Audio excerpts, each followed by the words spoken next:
तो एक metal bar है 70 सेंटीमीटर का, ठीक है, एंड 4 kg इन मास, मतलब इसका जो वेट है पूरी जो रॉड का वो 4 kg है, is supported on a two knife edges placed 10 centimetre from each end, मतलब ये जो हर एक एंड है वहां से 10 सेंटीमीटर अपार्ट इसको रखा गया है, ठीक है, मतलब यहाँ से भी 10 है और यहाँ से भी 10 है, ठीक है, और टोटल इसका कितना है 70, मतलब मैं ऐसा बोल सकता हूँ कि ये इस पॉइंट से ये जी पॉइंट तक। अब ये जो इसका जो जी पॉइंट है ना, ये कौन सा पॉइंट है, सेंटर ऑफ ग्रेविटी पॉइंट है, क्योंकि ये जो रॉड है ना वो एक आ, हम बोल सकते हैं कि ज्योमेट्रिक स्ट्रक्चर है ना, एक रॉड एक रेक्टेंगल के जैसा होता है और जिसका सेंटर उसके मिड पॉइंट पे होता है, तो इसका मिड पॉइंट है जहाँ पे इसका सेंटर ऑफ ग्रेविटी पॉइंट है, ठीक है, तो सेंटर ऑफ ग्रेविटी पॉइंट तक उसका मिड पॉइंट है और मिड पॉइंट 70 का अगर निकाले तो क्या हो जाएगा 35, तो ये पूरा जो है 35 हो जाएगा, ठीक है, यहाँ से 35 और वहां से 35, ठीक है। अब और क्या बोला है कि a 6 kg load is suspended at 30 centimetre from one end, मतलब कि एक एंड से अगर देखें तो इस लोड को 30 सेंटीमीटर पे सस्पेंड किया है, मतलब यहाँ से यहाँ तक का डिस्टेंस जो है वो 30 सेंटीमीटर है, ठीक है, तो हम बोल सकते हैं ना कि ये 30 मतलब यहाँ से यहाँ तक का जो डिस्टेंस है वो 20 है, राइट, ये 10 है, ठीक है, तो इस पॉइंट तक इसका डिस्टेंस 20 हो जाएगा, ये 10 ये 20 मतलब ये टोटल 30 ये हो गया, ठीक है।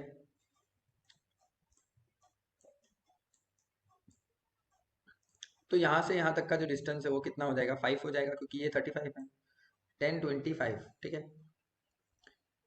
Find the reaction at the knife edge, मतलब जो ये नाइफ एज है, देखो पूरा मैं आपको हर एक चीज जो क्वेश्चन में है वो बताता हूँ, देखो एक रॉड है ये ए बी, इसका टोटल वेट है 4 kg, ठीक है, इसका टोटल लेंथ है 70 सेंटीमीटर, ठीक है, मतलब यहाँ से यहाँ तक का जो डिस्टेंस है वो 70 सेंटीमीटर है, ठीक है, और दोनों को इस रॉड को दो नाइफ एजेस से सपोर्ट किया है जो कि एंड पॉइंट से 10 सेंटीमीटर अपार्ट है, जो मैंने यहाँ पे बताया, देखो एंड पॉइंट से 10 सेंटीमीटर अपार्ट बना दिया, ठीक है। तो सबसे पहले तो ये समझना है कि सेंटर ऑफ ग्रेविटी पॉइंट जो होता है वहां से उसी पॉइंट के ऊपर उसका पूरा ये जो रॉड है इसका पूरा वेट इसी पॉइंट के ऊपर सस्पेंडेड है, मतलब बोल सकते हैं कि इसका जो इसका मास कितना है 4 kg, तो इसका वेट कितना हो जाएगा 40 न्यूटन हो जाएगा, ठीक है, मतलब इस पॉइंट से यहाँ पे जो लोड डब्ल्यू लग रहा है, डब्ल्यू कितना है यहाँ पे 40 न्यूटन है, ठीक है। अब दूसरा क्या बोला है उन्होंने W1, अब W1 मतलब कि जो लोड इन्होंने यहाँ पे उसके 5 सेंटीमीटर उसके बाजू में 5 सेंटीमीटर पे उन्होंने जो लटकाया है वो लोड है 6 kg, मतलब W1 आपका हो जाएगा इक्वल्स टू कितना हो जाएगा आपका 60 kg 60 न्यूटन, क्योंकि 6 kg इंटू 10, ऐसा मानते हैं कि अगर जी हम 10 लेते हैं तो ये हो जाएगा आपका 60 न्यूटन, ठीक है, W1। अब जो दो नाइफ है जहाँ पे इसको सपोर्ट किया गया है, तो हमको एक चीज पता है कि अगर मैं कोई भी ऑब्जेक्ट को, ठीक है, कहीं पे भी रखता हूँ तो एक चीज तो ये होती है कि उसके ऊपर उसका वेट फोर्स mg लगता है, और जैसे ही वेट फोर्स mg लगता है उसकी वजह से तुरंत ही उसके ऊपर एक रिएक्शन फोर्स लगता था, या एन नॉर्मल बोलते थे, आप उसको नॉर्मल या रिएक्शन कुछ भी आप यहाँ पे एन भी लिख सकते हो, N1 लिख सकते हो N2 लिख सकते हो, नॉर्मल या रिएक्शन, ठीक है, इन्होंने यहाँ पे R1 लिखा है, ठीक है, तो ये तुरंत ये जहाँ पे दो पॉइंट्स है वहां पे जो न्यूटन थर्ड लॉ की वजह से ऊपर की तरफ एक रिएक्शन फोर्स लगेगा जो यहाँ पे लग रहा है एक R1 और ये R2, ठीक है। तो हमको क्या फाइंड करना है कि R1 और R2 की वैल्यू फाइंड करनी है, तो सबसे पहले जितने भी फोर्सेस है उसको हम इक्वेट करके देखते हैं, देखो अगर ध्यान से देखें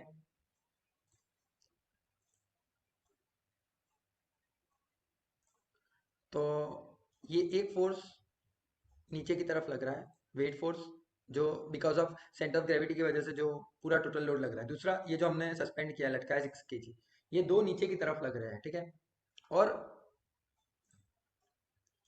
दूसरे दो ऊपर की तरफ लग रहे हैं। अब क्योंकि दोनों की डायरेक्शन अलग है तो हम क्या बोल सकते हैं कि R1, क्योंकि ये दो जो R1 प्लस R2 है ना, ये R1 है और R2 है, दोनों एक ही डायरेक्शन में, मतलब दोनों एक दूसरे को ऐड हो जाएंगे, क्योंकि ऊपर की तरफ जो फोर्स लग रहा है वो एड अप हो जाएगा दोनों R1 प्लस R2।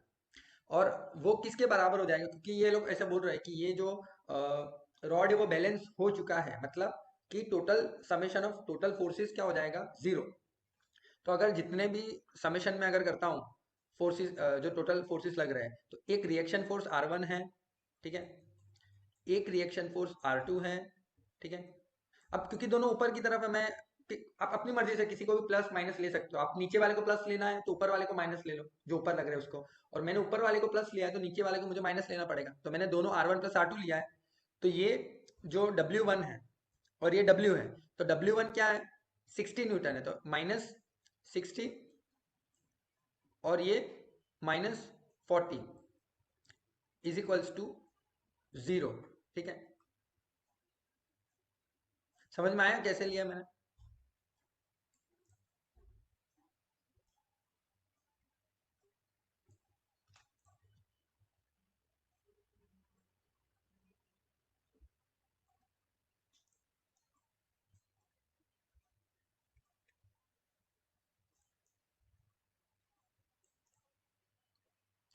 फाइन।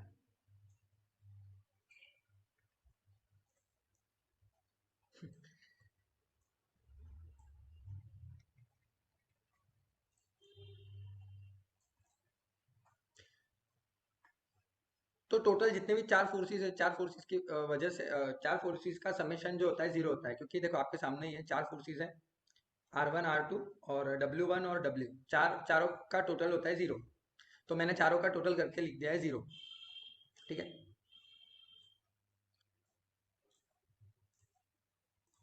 अब देखो, ये -60 -40 सामने जाएगा तो ये हो जाएगा -60 प्लस 60 बन जाएगा, -40 प्लस 40 बन जाएगा, तो ये आपका हो जाएगा R1 प्लस R2 बराबर 40, सॉरी 100 न्यूटन, ठीक है। लेकिन ये हमको अभी R1 प्लस R2 मिला है, ठीक है। अभी हमको R1 की वैल्यू क्या है और R2 की वैल्यू क्या है वो निकालनी है, तो ये निकालने के लिए आपको मोमेंट फाइंड करना पड़ेगा। अभी मोमेंट कैसे फाइंड करते हैं मैं वो बताता हूँ, ध्यान से देखना, ये स्टेप बहुत ज्यादा इंपॉर्टेंट है, ठीक है। यहाँ पे आपको क्या करना है, सबसे पहले हम जी, जो जी है सेंटर ऑफ ग्रेविटी पॉइंट, उस पॉइंट के रिस्पेक्ट में, मतलब उसको ओरिजिन मानते हैं कि ये ओरिजिन पॉइंट है, उसके रिस्पेक्ट में जितने भी फोर्सेस है आपके सामने देखो, एक, दो, तीन और चार फोर्सेस लग रहे हैं, ठीक है, टोटल। तो मैं क्या करूंगा, ये जो चार फोर्सेस है ना, उन चारों को जी के रिस्पेक्ट में मैं मोमेंट मेजर करूंगा, वो मैं करके दिखाता हूँ तो एग्जैक्टली आपको पता चलेगा कि कैसे करना है। तो सबसे पहले आपको देखना है ये एरो, ये जो एरो है मतलब ऊपर की तरफ रिएक्शन फोर्स ऊपर की तरफ लग रहा है। अब आपको क्या करना है, इस एरो को, जो भी आपका ओरिजिन पॉइंट होता है ना जिसके रिस्पेक्ट में आप लेते हो, उसकी तरफ इसको पॉइंट करना है, मतलब इस एरो को घुमा के उस तरफ लेके जाना है जहां पे आपका ओरिजिन पॉइंट है। तो मैंने इसको घुमा के जी की तरफ लिया क्योंकि ये हमारा ओरिजिन पॉइंट है। तो ये ऐसे हुआ, तो ये आप देखो ध्यान से, तो ये आपको दिख रहा है क्लॉकवाइज है। और यहाँ पे एक रूल मैं आपको बताता हूँ, जितने भी क्लॉकवाइज फोर्सेस होंगे उसको हम नेगेटिव लेंगे, और जितने भी जितने भी क्लॉकवाइज है उनको नेगेटिव लेंगे, और जितने भी एंटी क्लॉकवाइज है उसको हम पॉजिटिव लेंगे, ठीक है, मोमेंट्स को। तो मोमेंट्स मतलब क्या होता है, आपका फोर्स इंटू डिस्टेंस, वो आपका टॉर्क, आपको पता है कि देखो फोर्स इंटू डिस्टेंस होता है आपका टॉर्क। तो ये आपका फोर्स है, और उससे वहां से लेके आपका जो जी है, मतलब आपका centre of gravity point, origin point, वहां तक का जो डिस्टेंस है वो कितना है, उससे आपको मल्टीप्लाई करना है। तो सबसे पहले मैंने ये वाला फोर्स लिया जिसका नाम है R1, ठीक है। तो मैं देखो यहाँ लिखूंगा R1, लेकिन क्योंकि ये नेगेटिव लेना है इसलिए -R1 इंटू डिस्टेंस कितना है, देखो यहाँ पे 20 + 5, यहाँ से गिनने का, देखो इस पॉइंट से लेके जी तक का, तो 20 + 5 25 होता है, तो इंटू 25, ठीक है। उसके बाद में देखो बाजू में कौन सा W है, अब W को, इस एरो को मेरे को किस तरफ घुमाना है, सबसे नजदीक में ये वाला पॉइंट, अगर मैं इसको ऐसे घुमाता हूँ, देखो ये एरो को मुझे कैसे घुमाना है कि जिस तरफ मेरा जी पॉइंट है, मतलब मेरा जो ओरिजिन पॉइंट है, उस तरफ घुमाना है इस एरो। मैंने उस तरफ घुमाया। अब इस एरो को आप देखो, ये एरो कैसा है, एंटी क्लॉकवाइज है, क्योंकि क्लॉक की उल्टी साइड घूम रहा है। और हमने बोला था कि जो एंटी क्लॉकवाइज होता है उसको हमको पॉजिटिव लेना है, तो मैं इसको पॉजिटिव लूंगा, प्लस। ठीक है। अब ये जो फोर्स है वो कौन सा है, डब्ल्यू, वेट फोर्स W1, जिसकी वैल्यू हमने ऑलरेडी फाइंड करके रखी है, जो 60 न्यूटन है, तो 60। और उसका डिस्टेंस ओरिजिन पॉइंट से कितना है, 5, तो यहाँ पे मैं लिखूंगा 5। ठीक है। अब ये हो गया आपका। अब W, अगर W की बात करें तो W तो ऑलरेडी उसी पॉइंट पे है, मतलब ओरिजिन पॉइंट पे है। तो अगर मैं W लिखता भी हूं तो ओरिजिन से उसका डिस्टेंस तो 0 है। तो W इंटू जीरो क्या हो जाएगा, 0, क्योंकि उसका कोई डिस्टेंस है ही नहीं ओरिजिन पॉइंट से, खुद वो ओरिजिन पे है W वाला, इसीलिए ये 0 हो जाएगा। और चौथा फोर्स जो बचा है वो कौन सा है, आपका रिएक्शन R2। अब R2 वाले को, इस एरो को अगर मैं घुमाता हूं ओरिजिन पॉइंट की तरफ, तो ये देखो ये एंटी क्लॉकवाइज है। तो एंटी क्लॉकवाइज को प्लस लेना है, तो मैं इसको प्लस लूंगा, R2, मतलब R2 यहाँ लिखेंगे R2। और R2 से आपका G तक का डिस्टेंस कितना है, तो देखो ये 10 है और ये आपका 35 पॉइंट पे था, तो ऑब्वियसली ये भी आपका 25 हो जाएगा, है ना। ये 10, ये 25, 10 प्लस 25 35 होता है, मतलब कि यहाँ से यहाँ तक का डिस्टेंस आपका 25 है, तो ये आपका R2 इंटू 25 हो जाएगा। ठीक है, इज इक्वल्स टू 0। क्योंकि हमने पहले क्या बोला था, देखो ये आपका फोर्स वाला है, देखो ये जो मैंने ऊपर लिखा है, ये आपका समेशन ऑफ फोर्सेस है जो 0 होता है। ठीक है, ये आपका मैंने इसीलिए यहाँ पे 0 लिया है। और ये जो है आपका मोमेंट है, मतलब टॉर्क, मतलब summation of tau is equals to 0 यहाँ पे है। ठीक है, तो पहले ऊपर वाली लाइन में मैंने सारे फोर्सेस लिए और उसका समेशन 0 मैंने यहाँ पे रखा है, और इस वाले में मैंने सारे टॉर्क लिए और टॉर्क का समेशन 0 किया। मतलब ये इन्होंने पहले ही बोल दिया ना कि इक्विलिब्रियम, मतलब इसका मतलब क्या होता है कि इसके समेशन ऑफ सारे फोर्सेस भी 0 है और इसके समेशन ऑफ सारे टॉर्क भी 0 है, तो ये मैंने दोनों का यूज किया यहाँ पे। ठीक है, फर्स्ट ये हो गया, सेकंड वाला ये। अब इसको सॉल्व करते हैं, देखो। तो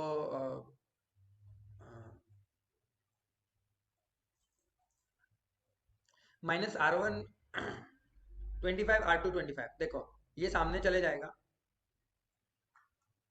कंफर्म कर लेते हैं।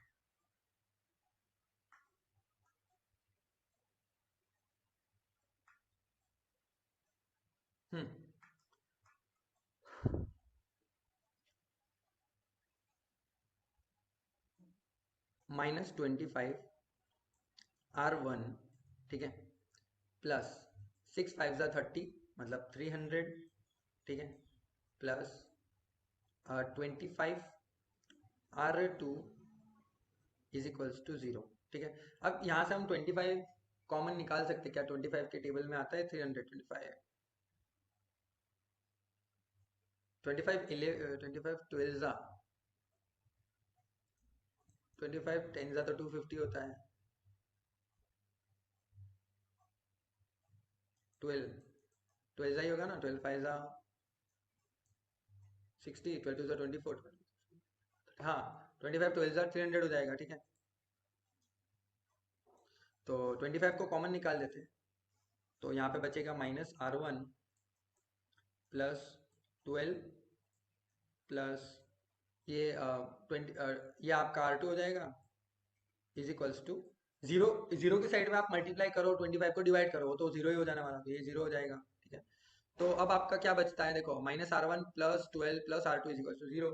अब 12 को सामने भेज देंगे, तो ये हो जाएगा आपका -R1 plus R2 is equals to -12, क्योंकि 12 सामने जाएगा तो -12 बन जाएगा, ये आपको मिला। ठीक है, यहाँ से अब आपके पास एक R1 प्लस R2 है यहाँ पे 100, और एक आपके पास है -R1 प्लस R2 है जो कि -12 है। दोनों को ऐड कर देंगे, देखो ये 1 है और ये 2 है।